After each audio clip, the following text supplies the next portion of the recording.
உங்களுக்கு தேவையான எல்லாத்தையும் செஞ்சு கொடுக்கக்கூடிய அரசும் முதலமைச்சரும் தமிழ்நாட்டில் இருக்காங்கன்னு மறந்துடாதீங்க. இதுவா தான் நாங்க இருக்கிறோம், கவலைப்படாதீங்க. தொடர்ந்து படிங்க.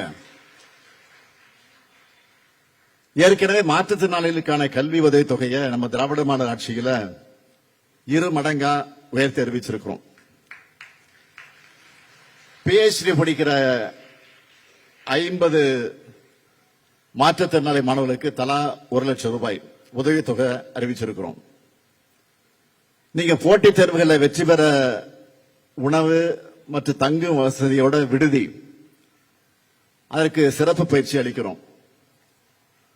ஆட்டிசத்தால் பாதிக்கப்பட்டவர்களுக்கு மாசம் 2000 ரூபாய் பராமரிப்பு தொகை வழங்கப்படுது. நம்ம அரசு தரக்கூடிய ஆதரவால பாராலிம்பிக்ஸ் ஆகிய விளையாட்டு போட்டிகள்னு பல உலக தொடர்புகளையும்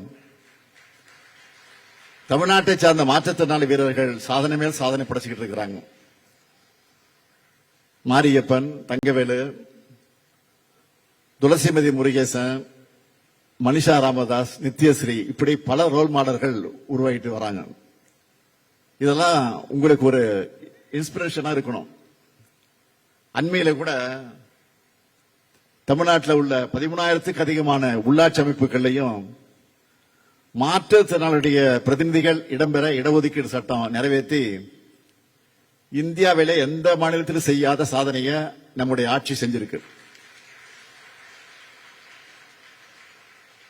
லிட்டில் ஃபீவர் மாணவர்கள் போலவே தமிழ்நாடு முழுக்க இருக்கக்கூடிய மாற்றுத்திறனாளி மாணவர்களுக்கும் ஏதாவது ஒரு துறையில அச்சீவ் பண்ணணும், சாதனை பண்ணணும், சாதனையை படைக்கணும்.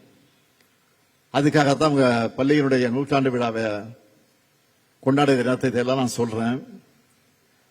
கல்வி அறிவோடு தன்னம்பிக்கையும் ஒழுக்கத்தையும் அன்பையும் விடாமுயற்சியும் போதிக்கும் லிட்டில் ஃபிளவர் பள்ளியினுடைய ஆசிரியர்கள் எல்லாருக்கும் இந்த வேளையில என்னுடைய பாராட்டுக்களை நான் தெரிவிச்சுக்க விரும்புறேன். நீங்க இல்லாம இந்த 100ஆண்டு சாதனை சாத்தியம் இல்லை.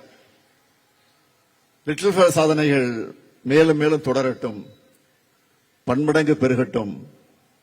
உங்களோடு எனக்கு இருக்கக்கூடிய இந்த பாச உறவும் என்றும் தொடரும்.